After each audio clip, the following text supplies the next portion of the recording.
kiba u jawaabay hooyadii guuleed ba hooyadii u jawaabayo waxa weeye isaguna af buu bartay intii uu yimi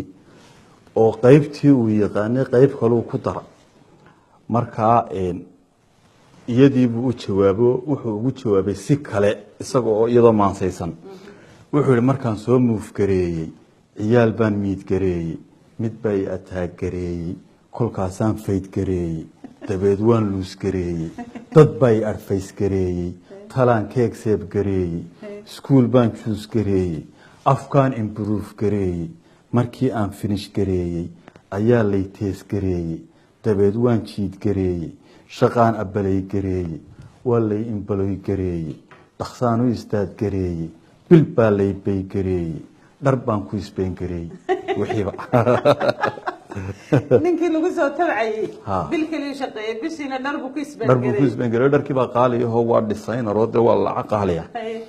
dabeedna islaantii gaasira ahayd ee u hooyahay ninkii meel kale ka fadkudii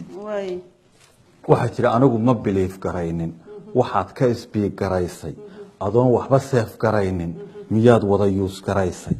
anaadi obseed garaysay markaan soo shopping gareeyo dhaqaale ma bay garaysid guriga ima halad garaysid qolkaaga ma keer garaysid ayaan ma kiliin garaysid markaan kuu gareeyo bileerka ma woosh garaysid dadkii ma sabood garaysid qofkii ku miskool gareeya anaa dubu kool gareeya